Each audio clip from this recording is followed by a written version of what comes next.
секој треба да се зиме ливче пенкалце и точно да се попиша колку долгови има. Луѓето мораат да преживеат од први до први.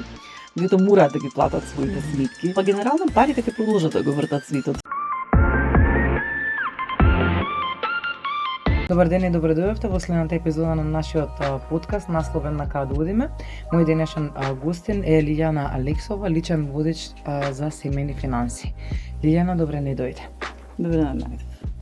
Сакав да го започнеме овој наш разговор малку за тебе, за твојот бекграунд и за твојата моментална професија, односно судски вештак. Верувам дека повеќе луѓе не се точно сигурни што подразбираме под судски вештак, па ајде малку за таа професија.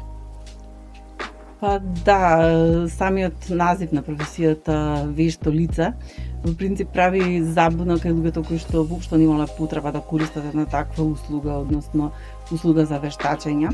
Всушност вешто лице е стручно лице од соодветна област кој што дава свое мислење и прави одредени присметки кои што се користат понатаму во судските спорови или при решавање на одредени конфликти по кои што ги имаат правните или физичките лица.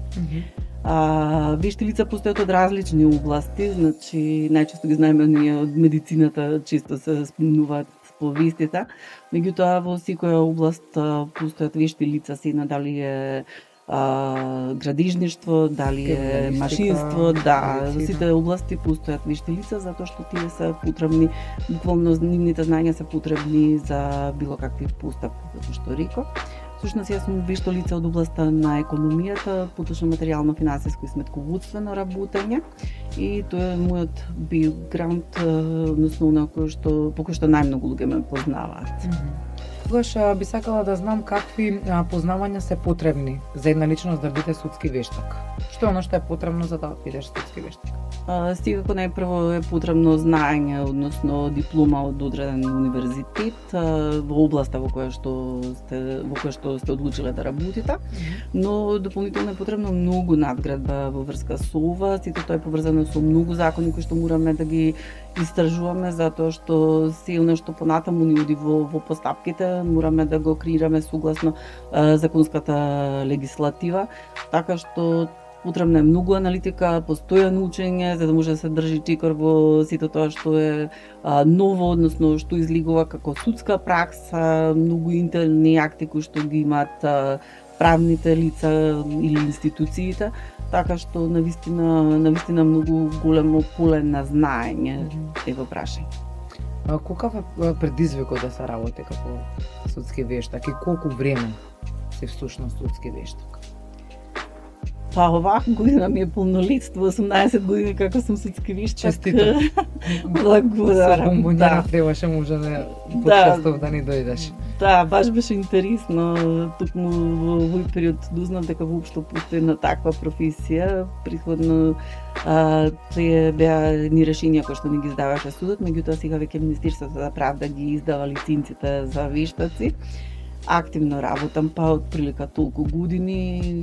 Дата Линкинг вештачење како моја фирма за вештачење имам веќе 15 години, така што баш тоа е еден долг процес на учење, еден долг процес на една долга кариера, можам да кажам, која што е многу предизвикувачка, многу интересна, она што најмногу ми исполнува е тоа што бара голема аналитика, многу чепкање во бројките во мојот дел и нешто што најмногу ми е така интересно кога нема две исти ситуации, сето тоа бара нова, постојано нова анализа и на крај кога ќе добиете нивна валоризација дека некоја судска присуда е добиена врз основа на моите присметки, мислам дека тогаш сум онака најполна, најгорда, најисполнета сама со себе.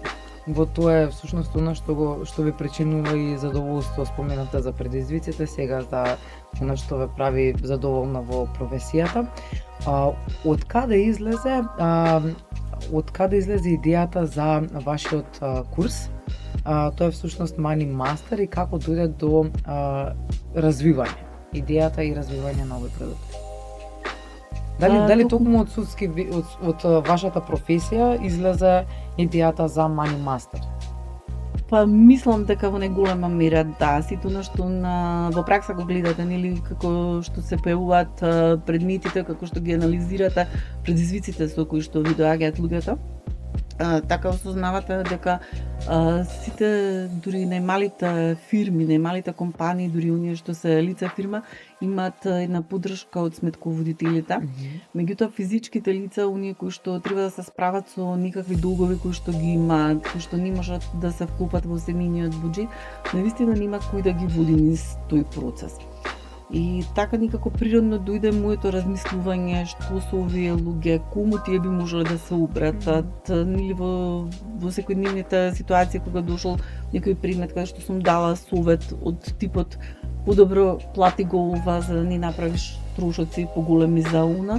Сватив дека навистина луѓето имаат потреба некој да ги поведе низ тој процес каде што ќе ги осознаваат сите овие работи и каде што ќе размислуваат од аспект на своето семејство и финансиите кои што треба да раководат. Што ви изненади најмногу при градење на овој продукт, да речем?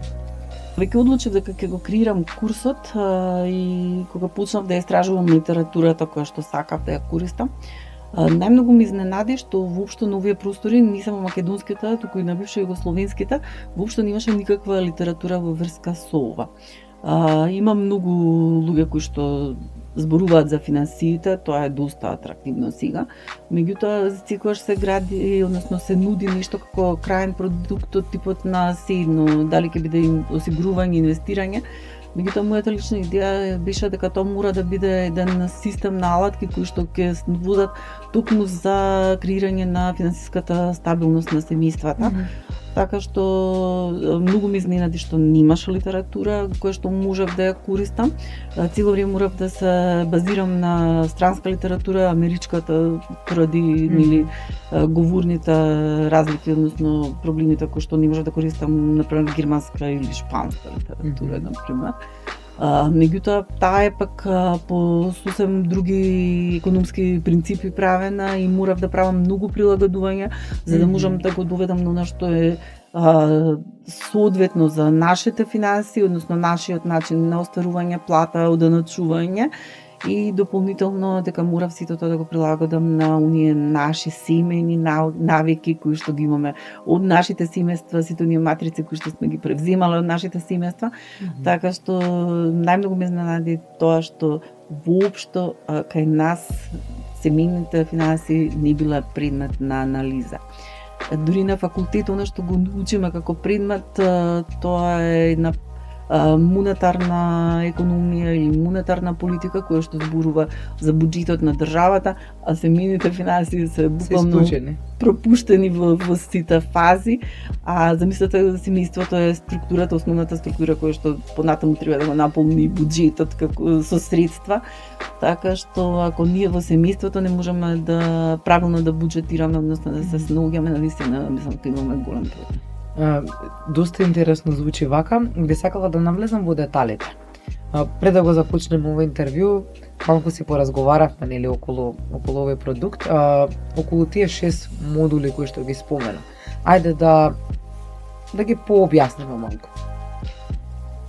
Па да, курсот е интерактивен, значи иако видеоматеријалите се однапред снимени, постојано се надградуваат со дополнителни материјали кои што ги давам во врска со тоа.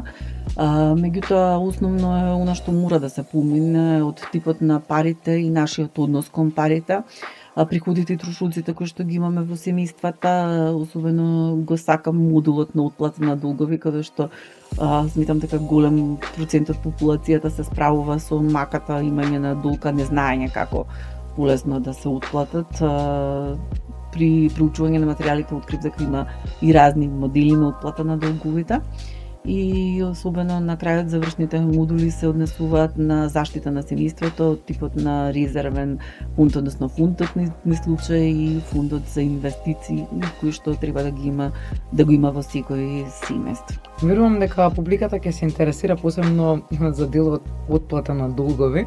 Можеме ли нешто барем да откриеме од вашиот курс, што е тоа што би им помогнало на луѓето за побрзо и полесно да се ги отплатат долговите, затоа што верувам дека барем ако не секој второ семејство има долг за нешто, дали е тоа кредит или Да, и моето мислење е такво дека не мора во моментот, меѓутоа барем никогаш во животот секој се справувал со никакви долгови кои што во моментот ги имал.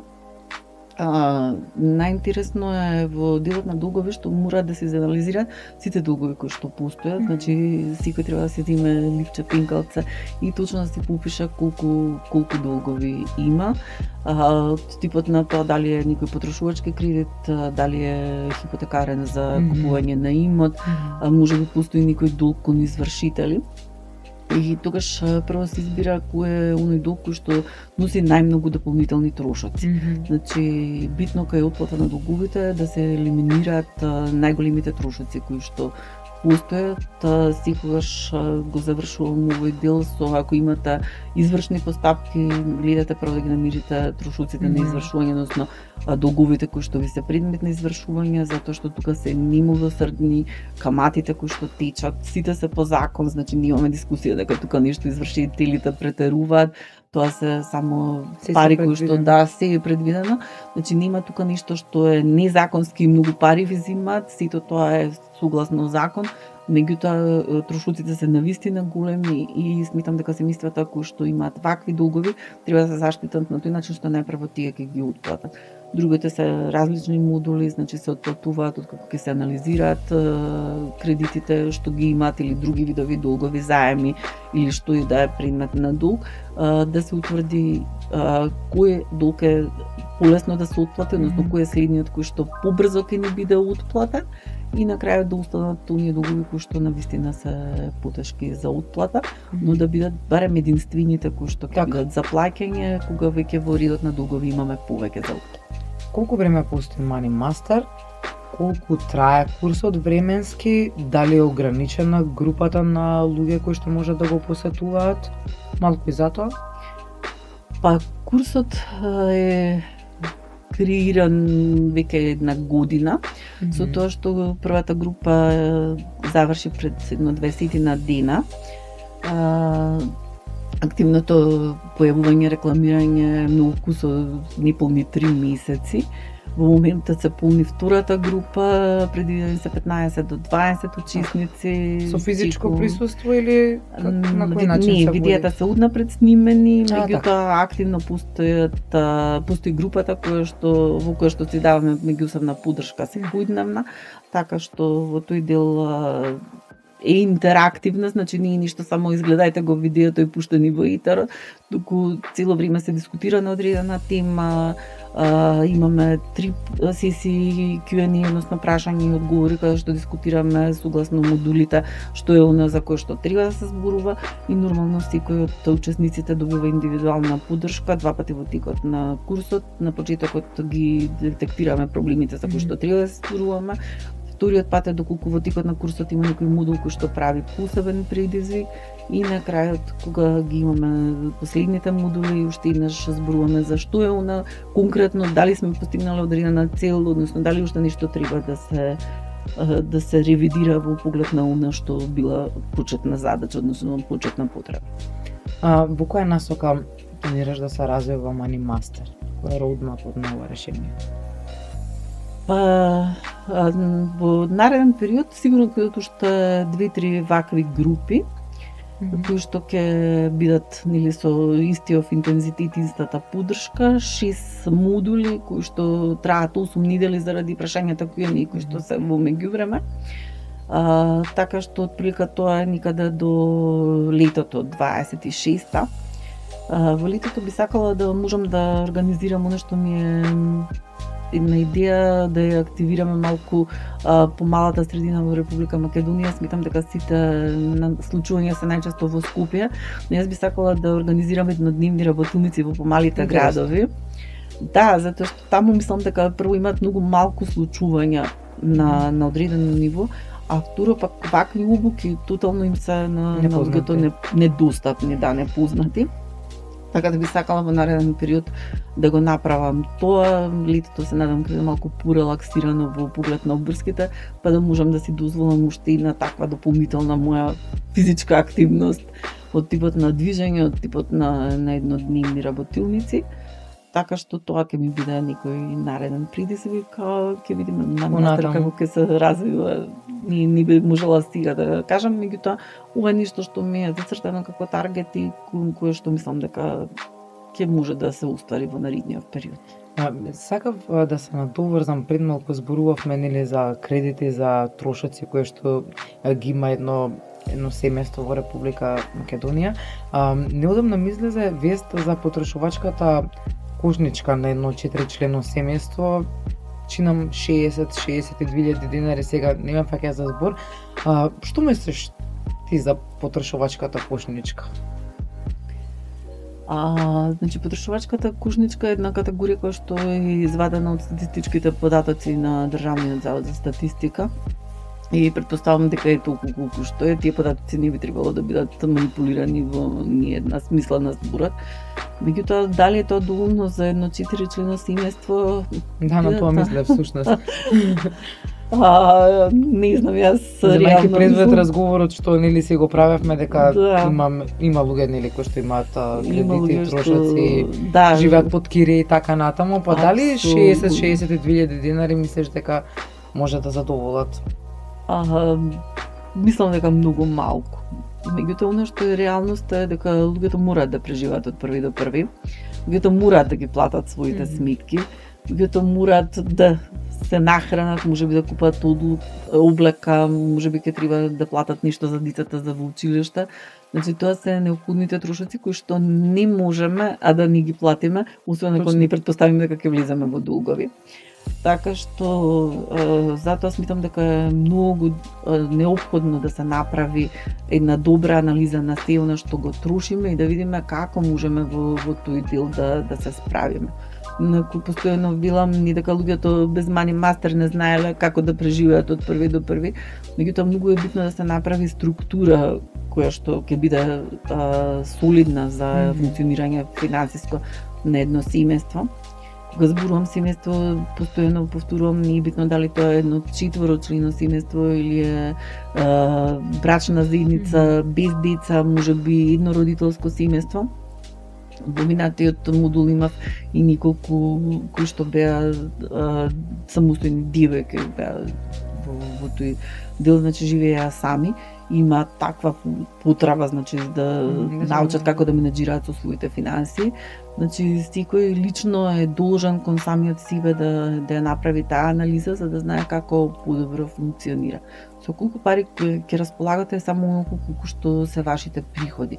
Не можете да излезете надвор од таа рамка, освен ако не се задолжите. Тоа е нешто што најмалку го препорачувам, меѓутоа доколку и некој одлучи дека мора да влезе во некаков долг заради остварување на некаква повисока цел, можеби тоа ќе биде купување на кола, на стан, тоа да биде разумно, да биде во рамки на можностите. Никогаш сме доаѓале до решение дека трошоците се тие што се, можеби мора да се работи на подигање на нивото на приходи во семејството.